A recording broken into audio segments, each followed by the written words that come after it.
Is Star Trek all just in the age of the beholder? Number 227, Trekland Tuesdays live. Ooh. With me, Dr. Trek Larry Nemecek, coming to you right here from the heart of Trekland through Portal 47 for some clarity, sanity, and the big picture in all things Star Trek, and even a little.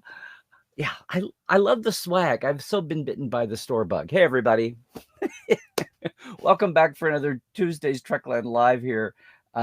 If you're new to joining us, I'm so glad you found your way here. And of course, if you're a regular TTLer, you know what to do. Jump in the chat here, say hello, get your howdy doos out of the way. I'm going to talk about a topic here for a minute or two. Is Trek all just in the age of the beholder? Not the eye, but the age. I say that, hey, it's hard to have been around Trek this last week, even if you're not subscribing to Paramount Plus. It's hard to have missed some of the controversy around this last Lower Decks episode, which kind of went there. I mean, all Lower Decks did was just finally go back and do an Easter egg retcon, or maybe an investigation into all the aspects of the naked time and the naked now that didn't quite make it to camera. I mean, all we did was just kind of get in and wallow around.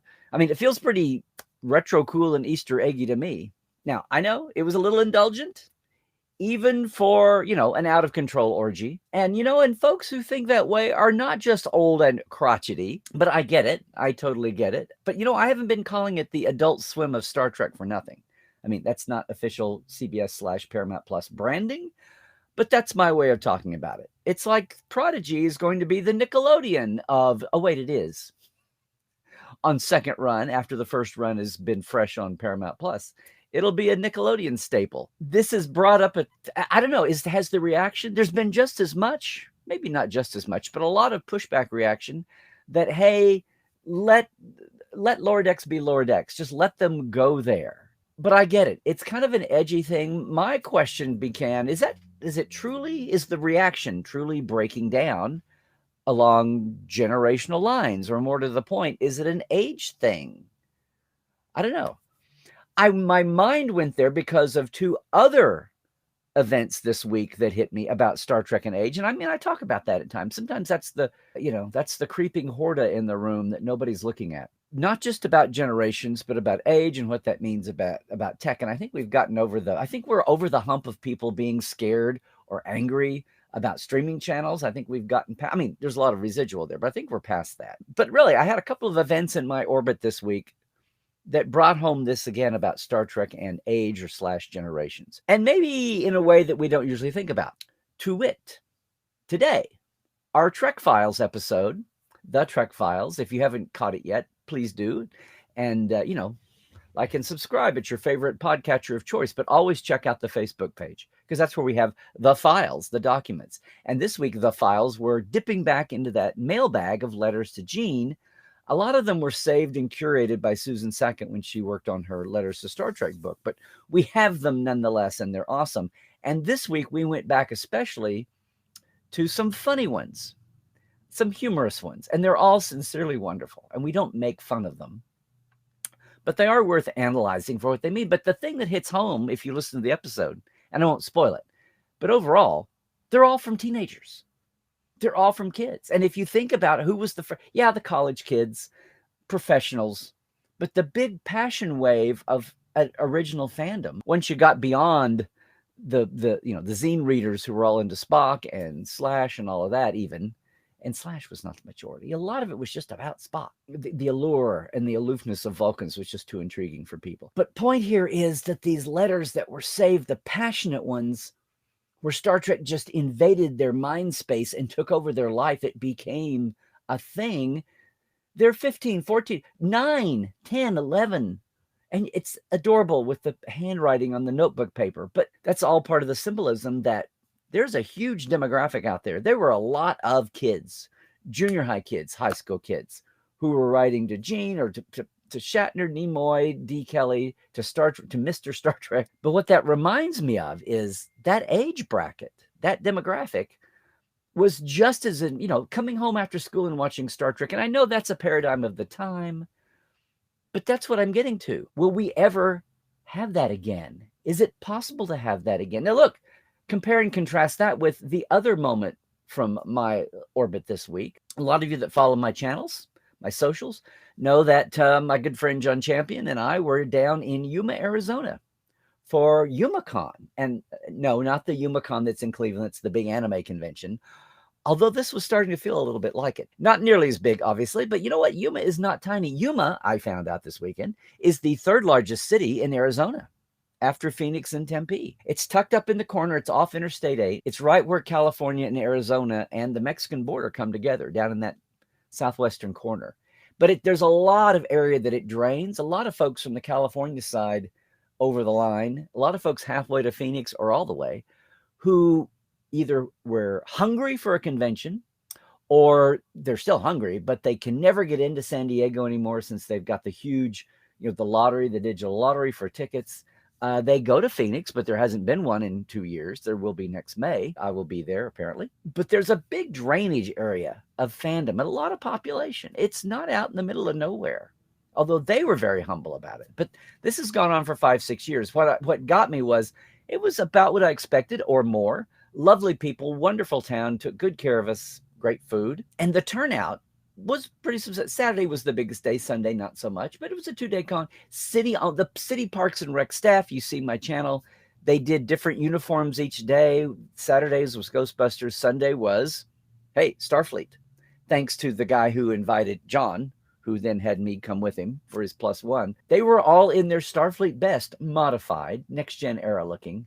So there was a lot of love there, and of the audience, very young. And here's the thing, though, as we watched everybody go by, no, not much Star Trek, but in a Comic-Con type situation, you expect that. The sliver is getting a little bigger. It's not what it was 10 years ago, but it's there. But here, it was a huge one. Harry Potter I saw all weekend. A few Star Wars, a Darth Vader who was very omniscient, omnipresent, a couple of Mandalorians, but not much Star Wars, not much Marvel and DC. What's another tick off another franchise you expect to see? No, the overwhelming majority of not parents of the kids was anime. And you go, well, yeah, duh, okay, I get it. But it was anime and not much else. I get it. That's cool. Of the adults in the room, a lot of whom were parents, because it was a very, community vibe con, and there were things for kids to do. What's funny is we saw the cosplay. The cosplay is what I'm talking about here, representing. But if you're just in your mundanes, in your civvies, and you're walking by, it was amazing. It's the Comic-Con phenomenon I've seen when it's a Comic-Con and people are walking by in the big stream of life, walking by up and down the booths. When we're in booth mode. Now, I'm not talking about panels. I'm talking about in booth mode.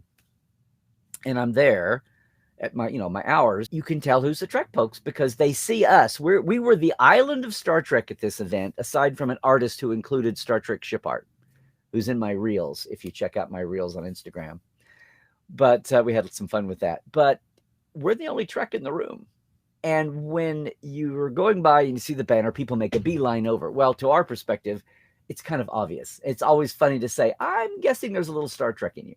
And of course, that happens. This was the event where, in contrast to the kids cosplaying anime, I mean, from 10 years to, college age, with one exception, the city councilman who wore his Star Trek t-shirt, who was a teacher in media, who very much let us be known that he had been a Trek fan and a Spock fan for his whole life. But apart from Mike, the city councilman, no cosplay for Trek. Maybe I'm misremembering. Maybe there was one other t-shirt, but no, not even uniforms. But what we had over and over and over again were parents with kids or adults with a kid on a long leash or just grown-ups on their own in their civvies, just taking it in, community type people. But either they make that beeline to us or they just wander by quietly and their eyes fall down, their eyes alight on something on the table or the banner, and they just get a funny little smile, and it's like a light flickers on in the back of their mind. It's like they've gone down to the basement or they've gone up to the attic and they have literally pulled a box of memories out. and they go back to being a teenager. Maybe they were a teenager in the 70s, like the kids that wrote to us on Trek Files. Maybe they were more likely a kid in the 90s with Next Gen, and then it fell away when fandom split and DS9 Voyager seemed to be too much to follow. And Enterprise, forget about it. I can't, we don't even have a UPN station. But the overall effect from the weekend was that while cosplayers had anime and not much else even, I felt like we were bringing, I hate to use the word old, but we were bringing a lot of longtime, veteran, forgotten Trek fans, Trekkies, back out of the closet. Not like they were hiding there, but they had just stuck that memory away in a box and forgotten about it. But the more we engaged with people coming by like that, eyes flickered, memories went back, people surprised themselves how much they knew. If I ask a question, what was your favorite? What happened? How did you get in? Somebody in the family, it all came back. It all came back. And it was just another take on, we talk about armchair fans. How many armchair fans have retired and didn't even know they retired? How many armchair fans are out there who retired, put their Trek in a box on the shelf? And a lot of these folks didn't even realize that there was new Trek. Discovery and Picard were kind of news to them. Lower Decks, oh my God, a cartoon? We had some of the great fan sets pins on the table just for show. We weren't selling anything, but just as a conversation starter, and we could gauge where people were. We actually had a few kids, little kids, and I told this story at a panel. A lot of little kids coming by saying, nah, they didn't really watch Star Trek, but their grandpa did. And when they were over at Grandpa's house, he was watching Next Generation. I mean, it's a whole paradigm of how its potential audience, and it's still the fact that Star Trek is out there in the zeitgeist. Maybe it's in those youthful teenage memories you had not thought about for ages. Maybe it's over at Grandpa's house or my mom's house when we're with her, But Star Trek is very much out there, even though we still are railing on about getting action figures in Target and Walmart, even though we don't see it represented in the cosplay of the day by the cosplay demographic at a not just a mainstream, multi-genre event, but a smaller one. And I say smaller, there were like 2,000 people for the weekend. So no, I'm not talking about a dribble. But it really struck me over the weekend. We were liberating people from their Star Trek basement. I don't even think it was a closet. I think it was like a basement where they didn't go down the steps anymore. Not that it was scary or anything, but it was just kind of dusty, and it was just the furthest out of mind. But also, I know we were flickering that light of awakening and understanding in some of those young eyes. Now, I don't want to say it was the warm-up act, because we were just dealing with a small segment of all genre population here, the 2,000 or 2,200 that made it hungry into Yuma for YumaCon over last weekend. And yeah, there are the cons are coming back and reopening, and there's some coming down the pike still, obviously. And hopefully, maybe we've turned the corner. Maybe we won't say the C word every week here. Maybe it won't be dominating how we live our lives. Maybe we've really turned the corner. Good news this week overall, if we keep being smart about it. Don't let up off the gas too quickly. As we get back into normal mode, what has 4 years of for a lot of these folks, 4 years of being on a pay streaming channel when that was a revolutionary technology, it still hasn't, penetrated the culture for them, for a lot of folks. I guess what I'm saying here is, even as we unspool Lower Decks, even as we unspool Prodigy for the teens and preteens, it may still take a while for that to percolate down. I guess what I'm saying here is, when will this turn the corner? My bar has been for years, when I go to San Diego or Salt Lake or Phoenix, the Comic-Cons in my orbit, Zuma, when I get back to SoonerCon, Seattle, wherever you are, down the Florida cons, Dragon Con, when we see a breakthrough Star Trek character bust out with the prime anime audience, the teens, I thought Jayla from Beyond might have been that kind of exotic and cool and different. It didn't scream Star Trek. And maybe that would be, but it wasn't.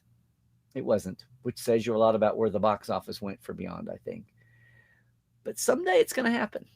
Someday, one of these series, maybe one still to be unveiled, maybe Starfleet Academy, one of these is going to bust out, and it will be the hit of anime season. What's been it so far? The standard Uhura red dress? Is that what you see most crossover cosplayers doing? Someday, though, it's going to be a hot new character from one of the hot new shows, and it will light up cosplay world, which filters back into mainstream shared franchises, Comic-Con. Not talking about Trek Vegas.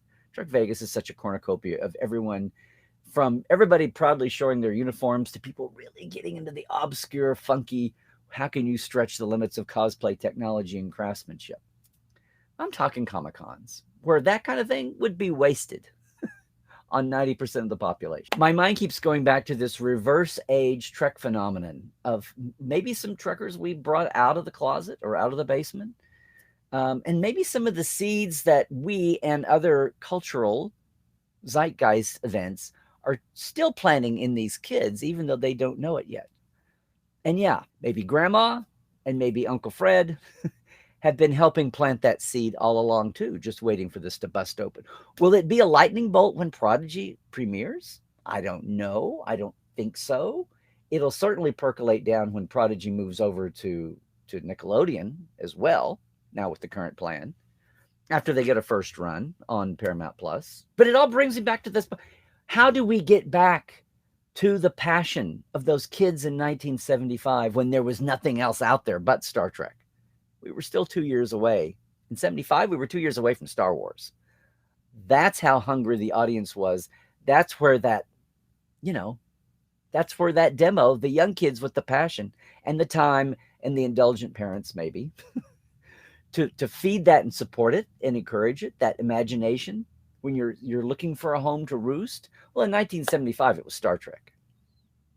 Is it crazy to think we could ever be there again with so many slices the pie has to be cut into right now that's out there to compete for eyeballs and attention? Maybe it's crazy to think we'll ever get back to 1975 fervor levels, or maybe not.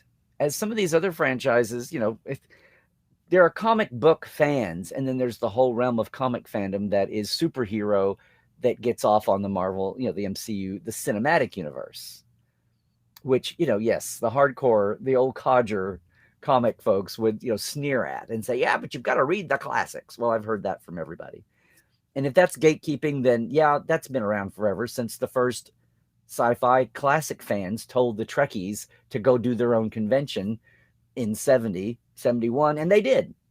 And here we are today with media cons that became Comic-Con culture. Can we ever get back to that passion that we see in those letters like we had this week in Trek Files?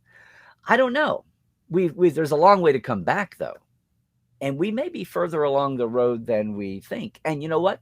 That road of passion, maybe coming from both ends of the telescope as well. And I know that's a tortured metaphor, but it was really age and demographics and interest and what's hot and what's a glowing ember from either end of the age realm. It got me thinking. Once again, I cannot wait for Prodigy to be out there. I can't wait to sit down with my little Alice, my granddaughter, and she's 6, about to be 6.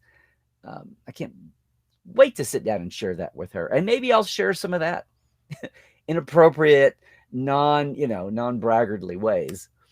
I'll share that with you all and I don't want to get ahead of announcing, but there's all kinds of, there'll be a wave of coverage on Prodigy. We'll see what that does to our balance here of audience. I still think it'll be 2 or 3 years before we really have that hit the wave. Maybe sooner if it's hot, but to trickle in and trickle down. And what will we have? At least 20 episodes of Prodigy by then. There'll be more. Don't make the mistake of calling Lower Decks a kid's show. It's not. And yeah, parents, you should exert some kind of, unless you're, until they get at least to be 12, 13, 14, and with the right context of viewing with family, maybe. We're all in for a much needed youthening of the Trek family here. And I, for one, am really excited. Will that break out among the kids? Will that be something exotic? Will it be something more than just the Delta du jour? We'll see. We'll see. But again, I can't wait to find out. And I think finally, after years of wandering in the desert, and I don't mean just the first scene of the first episode of Discovery, I think we're finally back there. We're finally starting to maximize the potential. This buffet of Trek is going to have a kids section. And hopefully, some of those kid favorites are going to have a little meat in there too that's pretty healthy. And I can't wait. I can't wait. What about you? What about you? Do you know aside from the kids and their cosplay and what Star Trek does for them, do you know some old friends of yours who have Star Trek put away somewhere and maybe they just oh, I don't know. If you know the play, you can't take it with you. Maybe like Mr. Kirby with his saxophone in the closet. Maybe it's time you went back and or helped some of your friends to revisit some of their old Star Trek memories back from the good old days. Maybe it's just a thing to not distract them from life, but to, in these days, lift their spirits a little. When you make that connection with Star Trek and nostalgia and get ready for the new and to knit all that together, it's a powerful mix. It's a powerful mix. And I saw that on display time after time this weekend. It was amazing. Just to say, though, that again, welcome everybody to Trekland Tuesdays Live. This is one of the pillows you can get in our TeePublic store with a lot of logos, a lot of the stuff on it, but I didn't really have anything with our TTL logo on it. So I thought I'll get a pillow and have that. They're white. You're going to have to watch out for it. They're white. But I just love that. I just love that. Hey, I do love also the fact that we've got a good bunch. I have a simple Patreon, kiddos, and we have a group that's helping that on both levels, $5 and $10. So yes, thank you, Blaze K, Robin Wilson, Lawrence Todd, Anne Marie Siegel, Keith Rombach, Justin Porteous, Nathan Robinson.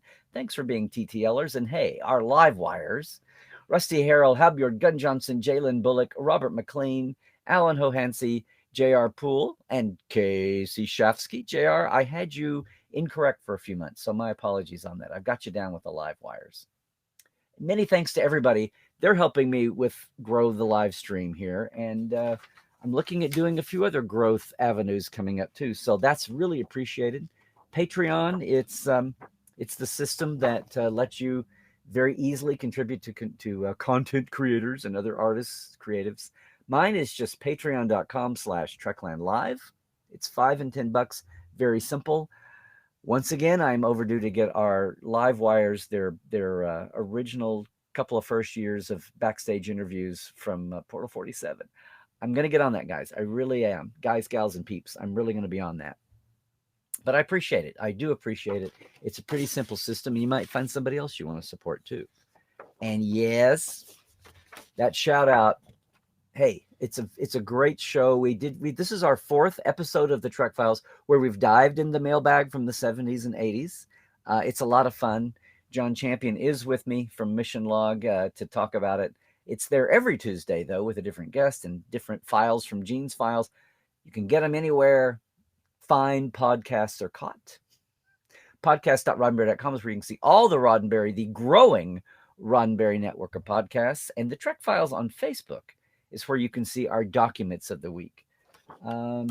Yes, that's there. And of course, Saturday, unless something ridiculous happens, Dr. Ali and Dr. Trek, one of us a real doctor, will be back at our regular time this Saturday, 10 a.m. Pacific, 1 p.m. Eastern for Life Support Live. We'd love to have you join us. Our mission is to boldly go through uncertain times. And we do trek out. We do geek out. We do it with a great community. A lot of our TTLers are lifers as well. And, if you can't make it with us live, check it out later on. It's a podcast as well as, a YouTube and Facebook archival. And speaking of that, where you are right now, Larry Nemecek's Trekland is where you can find everything of mine on Facebook and Instagram. I love it. We're doing more and more with Instagram, having a lot of fun with Instagram. Come over and subscribe there. And of course, if you haven't subscribed on YouTube, please do that. It's just Larry Nemecek on Twitter, but I may throw some football and politics in there too. And of course, if you like the way I attack Star Trek, not just the same old or the surface level trivia, but bring in all these years of behind the scenes and front row at the studio. And yeah, been around a little. But hopefully helping some folks with where they are today with Trek and some insight. If you love that and the guests that we bring out, there's some of them back there. Join us in portal47.net. It's like a mini-con all year long. Love to have you there. And love to have you joining us here every week. Stay healthy out there. Do all the things. Stay woke. Check your sources. Be ready to take in some new information that challenges what you thought, as long as you've checked the source. Most of all, trek well, everybody.